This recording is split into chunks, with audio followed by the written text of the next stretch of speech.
Salut tout le monde, bienvenue dans cette nouvelle vidéo du comptoir de la pop culture. Ça faisait très longtemps qu'on n'avait pas parlé autre chose que jeux vidéo. Aujourd'hui on va parler cinéma, parce que les salles ont rouvert, donc ça c'est super cool. Bien. Effectivement, et comme vous le voyez, je suis bien entouré. Je suis avec Dimitri. Comment vas-tu mon cher Dimitri? Ça va très bien, très heureux d'être là. Ouais, ça fait un moment, putain de Covid de merde. C'est ça. Mais bon, voilà, on retourne aux salles, ça fait plaisir. Et Maxime, bien sûr, que vous connaissez. Content d'être revenu aussi. Oui, ça fait plaisir toujours de revenir ici, c'est cool. Bah ouais, et surtout on va parler de quoi? On va parler de Black Widow de Marvel, et ouais c'est très original, on est allé voir un triple A. Les cinémas ouvrent, nous on les supporte, mais pour aller voir des triple A, voilà. C'est ça. C'est ça qui rapporte du fric. Bah voilà, exactement.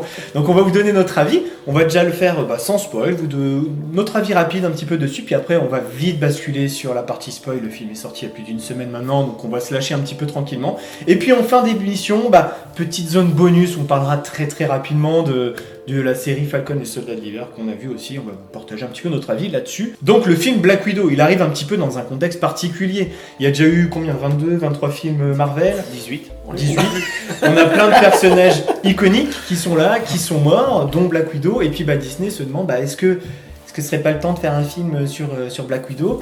La question qu'on se posera, c'est est-ce que ce film n'arrive pas trop tard? Voilà. Peut-être que oui, peut-être que non, vous allez voir notre avis.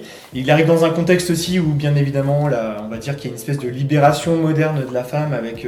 c'est un petit peu, on va dire, pas à la mode, mais on sait que ça rapporte... C'est dans l'air du temps, quoi. Voilà. C'est dans l'air du temps, c'est une très bonne chose qu'il y ait toutes ces libérations, mais c'est vrai qu'on a l'impression que Disney fait ça un petit peu pour plaire. Pour plaire et un petit peu par opportunisme. Mais bon, on va mettre ça de côté, on va juger si le film nous a plu ou pas. Et pour ça, on va parler du contexte. Donc vous le savez, gros spoil, le personnage est mort depuis Endgame. Quoi? Et ouais, merde, pardon. Ah bah oui, mais toi tu l'as pas vu. Et donc là, on retrouve Black Widow juste après les événements de Civil War. Donc elle est poursuivie par le gouvernement en fait, parce qu'elle est en gros elle continue d'œuvrer en tant que super héroïne contre l'avis du gouvernement et les familles. Elle est dans la team Captain et ils sont en cavale à travers le monde, voilà. Ils sont plus que deux en cavale, Captain et elle, et en fait tous les autres sont en prison déjà. Voilà. En tout cas, à ce moment-là, voilà, quand on les retrouve dans Infinity War, c'est pas ça. Donc on va la retrouver, qui va un petit peu essayer de survivre, qui va commencer à se teindre les cheveux, donc finalement elle n'y arrive pas, on va vite le voir. Et du coup là on va découvrir son passé. On va avoir un flashback et on va comprendre en fait qu'elle a vécu comme en tant qu'espionne russe pendant son enfance, avec une espèce de famille pareil, basée avec des espions russes dont on n'a pas trop les tenants et aboutissants. Et après elle va devoir partir de son pays d'origine pour aller en Russie. Elle va retrouver sa sœur qui est aussi une espionne. Donc ça va être un film très espion qui fait un peu penser à Mission Impossible, on va dire, dans l'esprit. Et on va apprendre un petit peu, recoller les morceaux comme ça de son passé et partir un peu vers de nouvelles choses. Voilà, on vous décrira ça un peu plus dans la partie spoil. C'est pour l'amorce. En gros, on a affaire à un film d'action, c'est pas forcément un film de super-héros avec des super pouvoirs. Un film d'action avec Black Widow, on apprend un peu ses origines et vers quoi est-ce qu'elle va aller. Alors du coup, Dimitri, qu'est-ce que t'as pensé de ce film globalement? Je te laisse. Globalement, sans rentrer dans les détails, on y reviendra après, moi j'ai quand même très bien apprécié le film, surtout la première partie, donc là on détaillera plus tard, mais moi je trouve que le film il est en deux teintes et par contre le ressenti vraiment général que j'ai, c'est, pour répondre à la question un petit peu de manière globale, je pense qu'il arrive un peu trop tard parce qu'il est quand même un peu inutile. L'ellipse entre Civil War et Infinity War marchait quand même très bien à l'époque avant que le film sorte. Là, le seul truc qu'on va dire que le film pourra amener, c'est qu'on a peut-être les éléments de Budapest en fait mis à l'image très vite fait. Ouais, voilà. Très vite fait. Et toi Max alors? C'est un peu le même ressenti, effectivement. La première partie très bien, on va dire jusqu'aux retrouvailles entre tous les membres de la famille, voilà, c'est bien. Après, on passe plus dans du classique, quoi, des grosses scènes d'action, tout ça. Donc, mais globalement, ouais, le film se tient très bien. Les sujets abordés sont faits, je trouve, assez intelligemment. Et oui, effectivement, par contre, pourquoi ils ont attendu aussi longtemps pour mettre en lumière ce personnage qui est pas quand même, même si elle n'a pas de super pouvoir, elle n'est pas non plus complètement inutile, elle a, au contraire d'ailleurs. C'est clair qu'en plus, quand tu vois le destin qu'elle a dans Endgame, on peut se dire que Disney aurait carrément pu prendre le risque de le faire avant et la scène de Endgame aurait encore gagné en intensité, alors que là on s'est juste dit merde.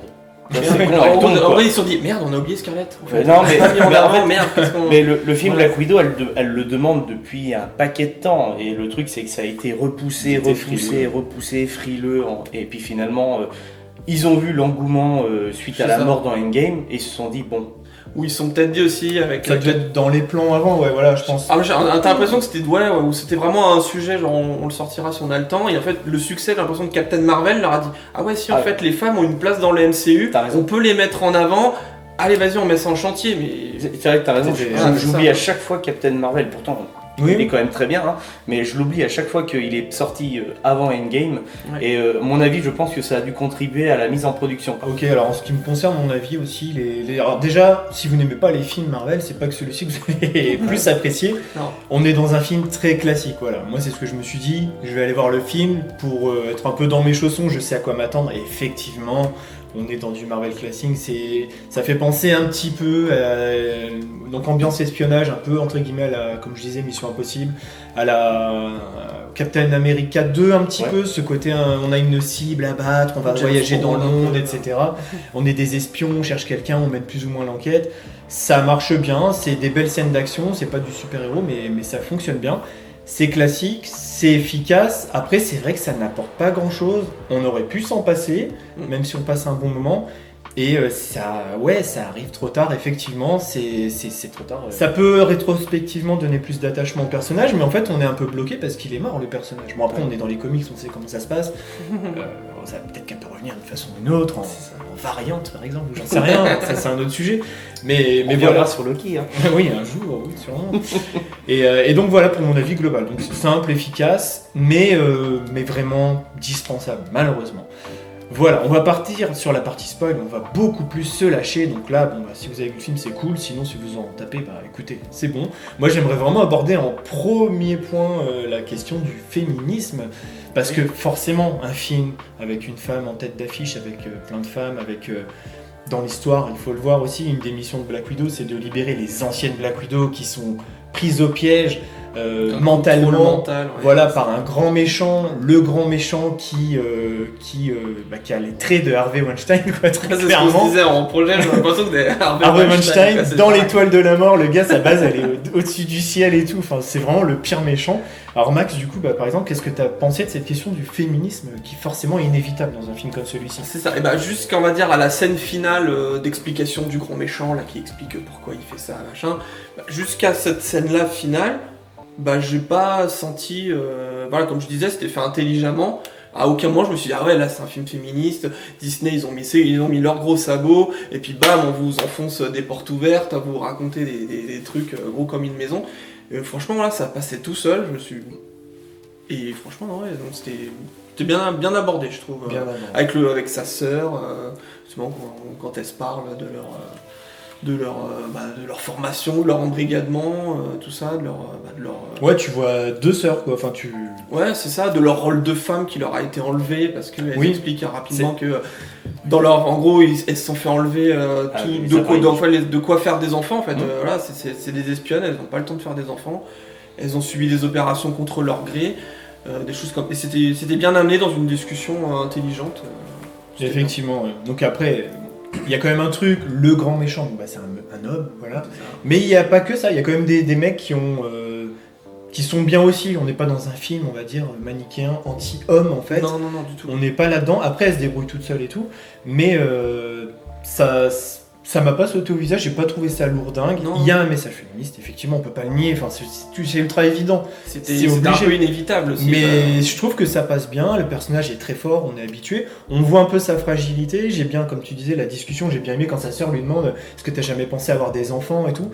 Bah c'était intéressant parce qu'aujourd'hui dans les films très féministes on va dire, où on parle de femmes etc, tu vois Captain Marvel, Wonder Woman, Harley Quinn ou des trucs comme ça, ou même des films, je sais plus, il y en avait eu un avec l'actrice qui fait Harley Quinn là, il y a pas longtemps.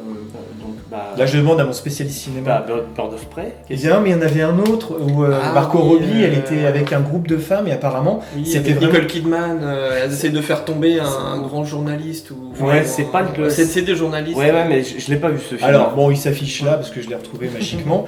Bah ce film-là, j'ai pas vu le film, hein, mais apparemment il est très très à charge contre les hommes et vraiment les femmes sont victimisées et machin. Enfin Enfin, il n'y a pas de nuance apparemment, je l'ai pas vu. Là, je trouvais qu'il y en avait un petit peu. Et justement, on parle de la femme, elle lui demande est-ce que tu as jamais rêvé d'être mère, machin. Aujourd'hui, on a l'impression que c'est tabou parce qu'avant, on définissait les femmes comme des femmes objets sexuels ou des mères.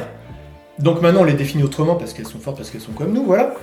Mais en fait, elles peuvent rester des mères comme nous, on peut rester des pères. Et elle lui parle de ça. Donc on dirait que c'est devenu tabou, tu vois, dans les Star Wars, par exemple, il n'y a pas d'idylle maintenant parce que c'est pas bien vu. La femme, c'est pas un objet. Oui. Mais là, je trouvais que c'est intéressant. Ils sont pas allés loin, mais c'était intéressant de poser cette question très pertinente parce que quand on est adulte, à un moment, on peut se demander, peu importe si on est un homme ou une femme, si on peut être parent ou pas. Ouais, c'est ça. Je sais pas si je suis assez clair, mais voilà. Si, pour l'idée. Et ce qui est drôle aussi, je trouve, c'est qu'il se moque un peu aussi des anciens films du MCU. Là, justement, quand on voit Yelena qui prend la pause, là, il lui dit c'est quoi cette pause ridicule que tu fais, pourquoi ça sert à rien et tout. Et puis en fait, il se moque justement de Iron Man 2 où le personnage était hyper sexualisé, mais c'était un film d'il y a 15 ans, plus de 15 ans maintenant. Ah non, pas 15 Enfin, Iron Man 2, c'est 2010, on va dire. Ouais, moi, 11 ans. Mais effectivement, tu fais bien de le dire. Black Widow, quand vous la voyez arriver dans Iron Man 2, c'est la bombe sexuelle, c'est le cliché bombe sexuelle.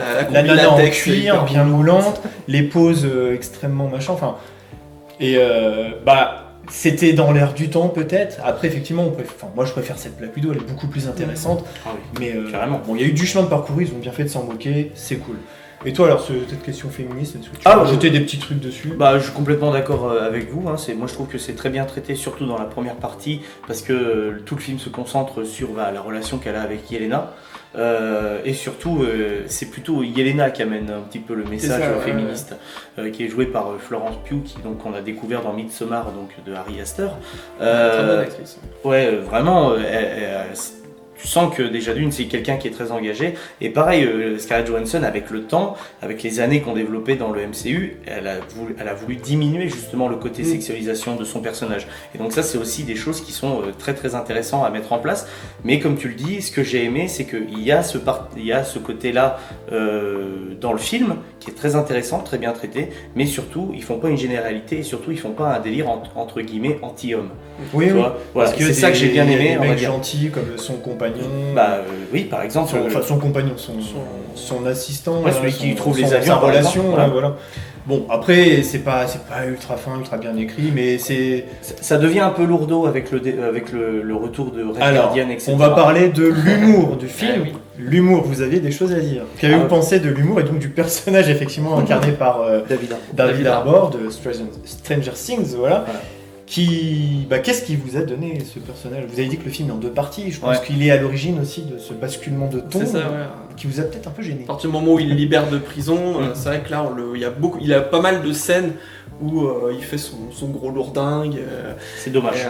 Et il y a un moment, c'est rigolo, mais il y a un moment peut-être, ça reste un peu trop, genre là ça va à un moment donné où il veut se battre contre Taskmaster là. Tu dis bon, ok, ils le mettent toujours dans le même rôle en fait. En gros, c'est le seul angle avec lequel le personnage est montré quoi. Genre c'est le mec un peu gras, rigolo et qui est tout le temps dans la déconne quoi. C'est franchement dommage parce que le personnage il avait gros potentiel de se dire que en fait finalement il y a aussi un super soldat russe. Mais vraiment, en plus il a vraiment les super pouvoirs de Captain, etc. Et de se dire que finalement, Captain il reste quand même le summum, je veux dire la classe américaine. Là t'as vraiment le côté, c'est le monsieur russe qui est bien lourdeau, tu vois. Même quand il y a les passages un peu émotionnels, donc par exemple aussi avec Florence Pugh, donc Yelena, où il arrive dans la chambre, il pète le truc. Tu vois, il pète le moment en fait où justement elle est vraiment dans un délire en mode où la famille c'était important pour elle et on vient de lui annoncer que c'était que du vent. Oui. Donc tout son passé s'écroule et lui il arrive gros lourdeau. Tu fais oh putain c'est chiant. Ça franchement ça m'a vraiment saoulé. Et même tu vois quand on disait le film en 2 parties et l'arrivée de Red Guardian, même au niveau de la colorimétrie c'est beaucoup plus clair. Tu vois on est déjà dans des endroits beaucoup plus enneigés. Après tu vois le coup de l'évasion en prison. Tout est très clair, toute la première partie du film, on est sur des tons vraiment sombres, comme à la Soldat de l'hiver, comme tu disais avec Captain America 2. Vraiment, j'aurais aimé que tout le film soit comme la première partie. Un Winter Soldier à la Black Widow, surtout quand t'as un générique comme ça, qui pour moi est un des plus beaux du MCU avec celui de Black Panther, celui final de Black Panther, mais là le générique de début de Black Widow avec ce remix de Smell Like Teen Spirit, incroyable. J'en ai les frissons rien que de repenser en fait, mais vraiment. Et il y a certains trucs qui sont vraiment très très bien, et d'autres, ils ont voulu la jouer à la Thor Ragnarok en mode scène d'action de ouf.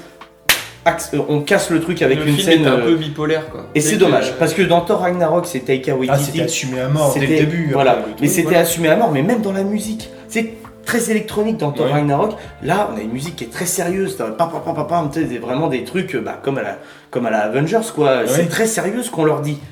Et toute la deuxième partie, le méchant est dans une étoile de la mort quoi. Voilà, donc c'est ça le problème en fait. Et c'est franchement un petit peu dommage d'avoir eu ça, parce qu'il perd un peu en crédibilité le film. Mais en soi, ça reste un très bon divertissement. Oui. Moi, pour revenir sur Red Guardian, je l'ai bien apprécié. Effectivement, il est lourd. Il est lourd. Il met les pieds dans le plat tout le temps. Il est con. Enfin, il est. Ah oui. Mais après, je sais pas, je trouvais qu'il avait un côté attachant, tu sais, un peu comme des parents peut-être qui pourraient se rendre compte qu'ils ont merdé avec leur gosse et qui essayent de se rattraper mais qui n'y arrivent pas. Ou le tonton effectivement, bourré. Mais en fait, c'est vrai que j'étais conditionné quand j'ai vu le film. Je me suis dit, je sais que Marvel, il y a de la blague tout le temps.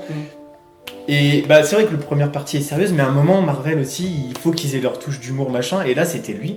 C'est peut-être maladroit, etc. C'est un peu dans le cahier des mais franchement, on se marrait avec ma femme quand il y avait les trucs, c'était con, mais ces répliques, elles nous faisaient rire. Et tu l'as vu en français ? Ouais. Mais moi, j'ai envie de le revoir, ce gars-là. Alors voilà. Bon, moi, je l'ai bien aimé. Sûr, Mais non, mais vous pouvez, voilà. Mais moi, ça m'a pas gêné. Et c'était gros, c'était lourd, mais c'était du Marvel. Je veux dire, ça aurait été un DC Comics, peut-être que ça m'aurait plus gêné. McFly, arrête. Arrête, en plus, tu salis tout. Oh merde, putain. Arrête. Tu vas faire des faux raccords. C'est McFly qui nous embête. Scène post-crédit, il y en a une petite durant laquelle on voit le personnage de Valentina qui est visible dans Falcon et le Soldat de l'hiver, on va reparler juste derrière, qui est, d'après ce que j'ai compris, une espèce de... comment il s'appelle, Samuel L. Jackson Nick Fury. Nick Fury, version dark on va dire, qui essaye de faire des Avengers dark pour se battre contre les nouveaux Avengers. Donc en gros c'est une des futures méchantes, d'après ce que j'ai compris, que le MCU essaye de dresser. On sait pas trop ce qu'elle essaye de faire. Mais justement, son personnage est un peu subtil, même dans les comics. En tout cas, elle est bien fourbe, parce que du coup, elle dit à la nouvelle Black Widow. Et oui, ce film, en fait, sert à introduire la nouvelle Black Widow, c'est incroyable, on s'en doutait pas du tout. Yelena, c'est ça ? C'est ça, Yelena. Du coup, elle lui dit, voilà, celui qui a tué ta sœur. Et là, on voit que c'est le sosie de Dimitri, donc Clint Barton, qui est visé. Donc, on va sûrement le retrouver dans la série Hawkeye. Est-ce que vous trouvez que c'était... Qu'est-ce que vous avez pensé de cette petite scène ? Sympa parce que déjà d'une, je me doutais que ça allait parler de la mort de Black Widow. Oui, quand on la voit arriver sur la tombe, on s'est dit, là, on est après Endgame forcément.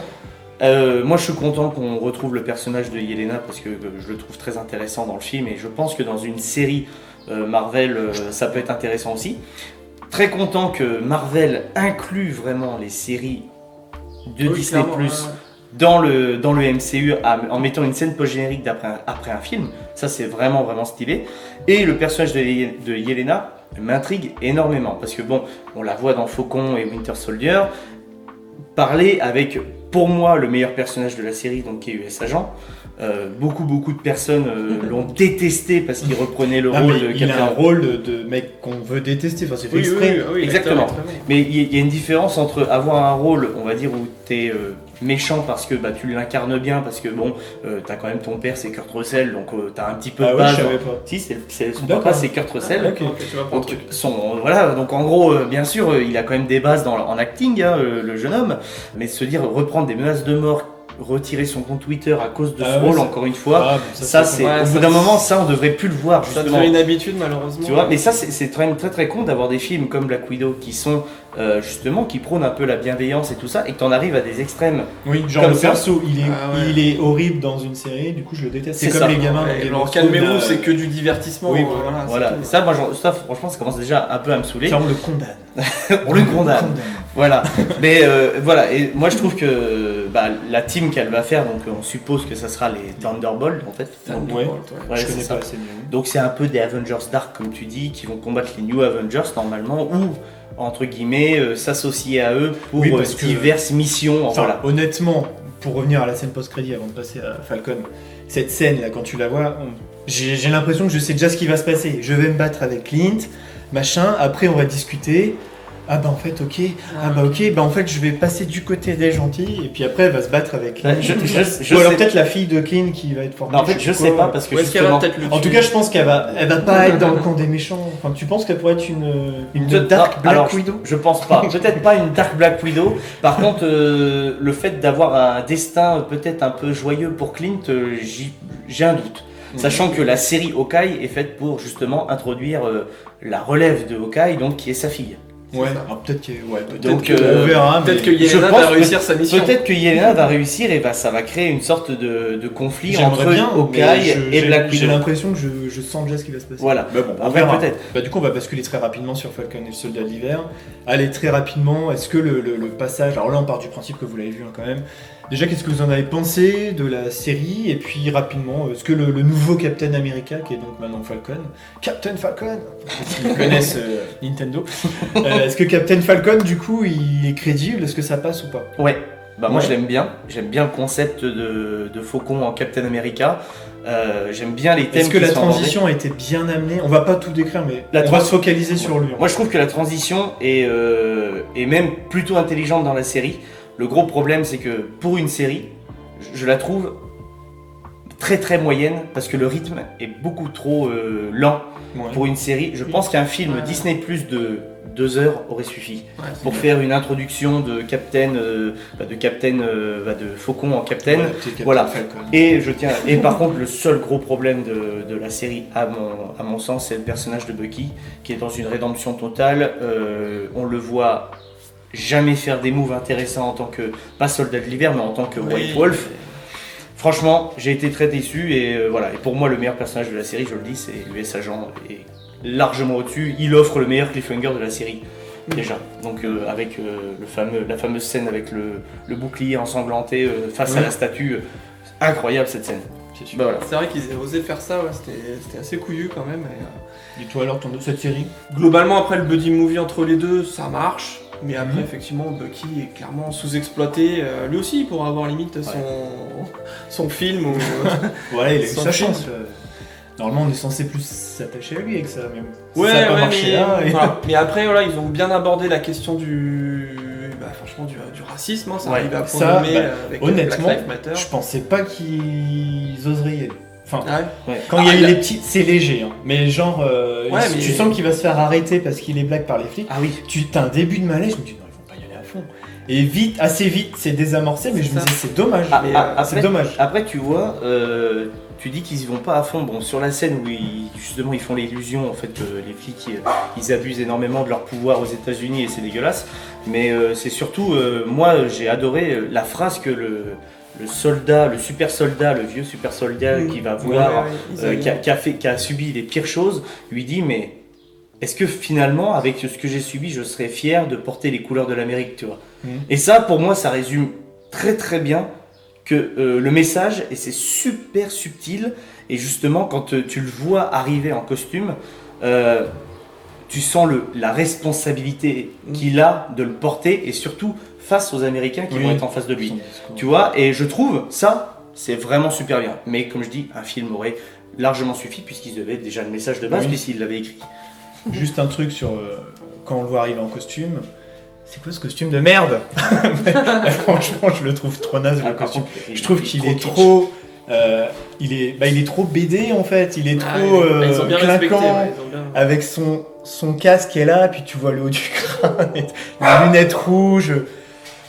Bon, je trouve, moi perso, je le trouve raté quoi. Enfin, j'ai eu du mal à imaginer les Wakandais construire le costume et faire ça. J'aurais aimé qu'il soit plus sobre, plus simple, moins cosplay quoi. Bon, petite critique. Ouais, mais Et après, dire- c'est bien qu'ils aient combiné aussi les aptitudes, qu'il ait gardé ses aptitudes Ouais. de Falcon, et que du coup que ce soit un mix des deux, quoi, en fait. ouais, non mais Toi, ça t'aurais c'est bien. préféré qu'il ait que. Qu'il qu'il perde soit ses ailes. moins. Bah je sais pas. Enfin moi j'ai pouffé de rire quand j'ai vu le mec arriver avec son costume. Non, enfin non, c'est ridicule. Enfin, je suis désolé, j'ai trouvé ça ridicule. Par contre, juste pour revenir rapidement sur le racisme, c'était bien traité, mais ils sont pas assez allés loin. Mais c'est un petit conseil de regardure. Je vous conseille vraiment la série Watchmen. Si vous voulez voir une série sur le racisme, vraiment comment c'est fait, avec des coups de poing dans le bide où t'es trop mal. Captain Falcon peut aller se rhabiller. C'est un autre ton, mais voilà. Moi, j'avais vu Watchmen avant, du coup, ça m'avait. Je me suis dit, bon, bah après c'est Marvel, ils font avec leurs limites, il faut rester tout public, tout ça, mais vraiment, la série Watchmen, c'est simple, tu l'as vu aussi, c'est la meilleure série de 2019. Franchement, je l'ai vu cette année et j'étais vraiment. Il y avait 2 séries en 2019 à voir, c'était Euphoria et Watchmen, les 2 étaient sur HBO. Ouais. Voilà, incroyable. Voilà. Bon, bah, ce qu'on pouvait dire. McFly chut. Voilà ce qu'on pouvait dire. Du coup, en tout cas, c'était plaisant de. C'est chiant d'avoir un chat qui aboie tout le temps. C'était très plaisant. Moi, j'aime beaucoup ce rendez-vous, le fait de mercredi soir, tu rentres et tout, tu dis ce soir j'ai ma petite série qui m'attend. Donc ça, c'est cool. J'aime beaucoup cette notion de rendez-vous. Je préfère ça du binge watching à se mater les séries d'un coup. T'as le temps un peu d'en discuter, de cogiter, d'imaginer, de regarder des vidéos d'analyse. Ça crée l'événement, quoi, c'est ça? Ouais, ça fait. Bon, alors pour eux, c'est cool, ça fait parler sur la durée.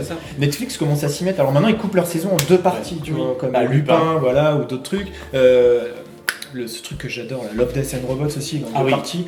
Mais du coup, c'est bien. Il faudrait qu'ils franchissent le pas. Moi, ça me gênerait pas.